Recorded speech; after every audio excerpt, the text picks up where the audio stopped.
First Contact Protocol. The Galactic Council receives an unexpected transmission from a previously unknown system. Admiral Rex of the Imperial Fleet leads the investigation team to Earth's solar system. The humans have somehow developed faster than light.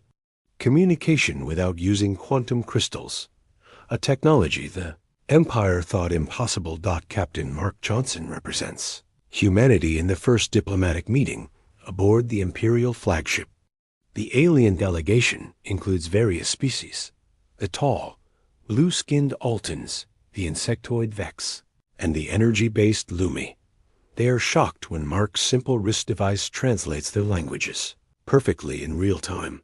The Empire's top scientists, led by Dr. Vox, examined human technology and find it completely different from their own. Where the Empire uses complex energy matrices and rare minerals, humans use simple materials combined in ways that shouldn't work according to galactic science. The humans demonstrate their internet, a global information network that connects billions of devices instantly. The aliens are amazed because their own networks require massive energy cores and specialized relay stations. The human version runs on basic electrical signals through simple cables and radio waves. The meeting ends with more questions than answers. The Empire realizes that humanity has achieved advanced technology through completely unknown methods. They decide to establish formal contact and learn more about these mysterious humans. The demonstration. 3 months after first contact, the Empire sends their best research team to Earth. Professor Kai, the Empire's leading technology expert, arrives with a team of scientists from different worlds. They expect to quickly understand and catalog human technology. The humans, led by Dr. Lisa Chun and engineer Tom Davis, begin showing their visitors around various facilities. The aliens are confused by human computers. These devices process information using tiny switches called transistors, billions of them working together. The Empire's computers use living crystals that think for themselves. At a human military base, General Smith demonstrates their weapons. The alien visitors expect to see energy beams and plasma cannons. Instead, they witness bullets, small metal pieces fired at incredible speed using chemical explosions. The simplicity is terrifying because it's so effective and easy to produce. Real shock comes when the humans show their space program. Rocket ships that burn chemical fuel reach orbit and beyond. The Empire uses gravity manipulators and dark energy drives. Yet somehow, human spacecraft work just as well, and humans have already established colonies on Mars and several moons. Dr. Vox tries to explain human technology using Empire science, but fails completely. The math doesn't work. The physics seems wrong. Yet everything functions perfectly. The research team reports back to the Council that human technology operates on principles they cannot understand. The investigation. The Galactic Council holds an emergency session. Representatives from 12 different species gather to discuss the human problem. They cannot allow an unknown civilization to possess technology they don't understand. It threatens the Empire's technological superiority. Commander Zed leads a secret investigation team to study human history and development. They discover that humans developed their technology independently, without any alien influence. Even more disturbing, they did it in less than 200 years, an impossibly short time by galactic standards. The investigation reveals that human technology follows different rules. While the Empire focuses on harnessing natural forces like gravity and quantum energy, humans create artificial systems that work through pure engineering. They build machines that think, networks that span planets, and weapons from basic chemistry. Agent Nova infiltrates human research facilities and discovers they're working on even more advanced projects. Humans are developing artificial intelligence, genetic engineering, and something called nanotechnology, microscopic machines that can build anything atom by atom. The most shocking discovery comes when the team learns about human nuclear technology. These beings have learned to split atoms for both energy and weapons. The Empire has never seen anything like it because they've always used cleaner, safer energy sources. Nuclear power is crude, but incredibly powerful. The investigation team realizes that human technology isn't just different, it's potentially more dangerous than anything in the galaxy. They report their findings to the Council with urgent recommendations. The revelation the Council debates what to do about humanity.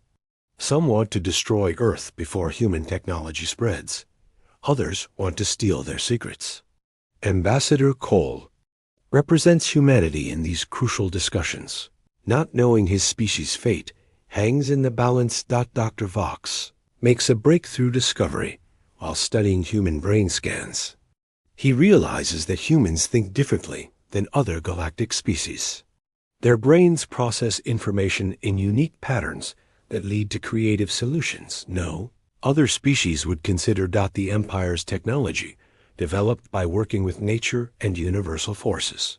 Humans develop technology by fighting against nature and forcing it to do what they want. This fundamental difference explains why human inventions seem impossible to other species. During a demonstration, human scientists show how they created their internet using game theory and network protocols. The alien observers realize that humans don't just build technology, they create entire systems of cooperation between millions of individual components. The revelation comes when young scientist Dr. Amy Taylor explains human innovation. She shows how humans constantly improve their technology through trial and error, competition, and shared knowledge. The Empire's species tend to perfect one technology and use it for centuries. Humans never stop changing and improving. The Council realizes that human technology works because humans never accept limitations. They keep pushing boundaries and finding new solutions. This makes them incredibly dangerous, but also incredibly valuable as potential allies. The Alliance. After months of debate, the Council makes their decision. Rather than destroy humanity or steal their technology, they offer an alliance. Admiral Rex returns to Earth with a formal proposal from the Galactic Empire. The humans, led by President Johnson and Dr. Davis, consider the offer carefully. They realize that joining the Empire would give them access to galactic knowledge and resources. In return, they would share their technological innovations with other species. The first joint project begins immediately. Human engineers work with alien scientists to combine their different approaches. The results exceed everyone's expectations. Human creativity combined with alien knowledge produces technologies neither could achieve alone. Dr. Vox and Dr. Taylor develop new communication systems that work faster than anything previously imagined. General Smith and Commander Zed create defensive systems that protect entire planets. The cooperation proves that different approaches to technology can work together. The story concludes with the signing of the Terran Alliance Treaty. Humanity officially joins the Galactic Empire as equal partners, not subjects. Other species begin studying human methods of innovation and problem solving. The Empire realizes that they had become too comfortable with their existing technology. The arrival of humanity forces them to think in new ways and push their own boundaries. The galaxy becomes a more dynamic and rapidly advancing civilization. The final scene shows human children learning alongside alien students in the first integrated schools. The next generation will grow up understanding both human engineering and alien science, promising even greater technological advances in the future. Captain Mark Johnson, now an Alliance officer, looks out at the stars knowing that humanity has found its place in the galaxy, not as conquerors or subjects, but as the species that asks, what if we try something completely different?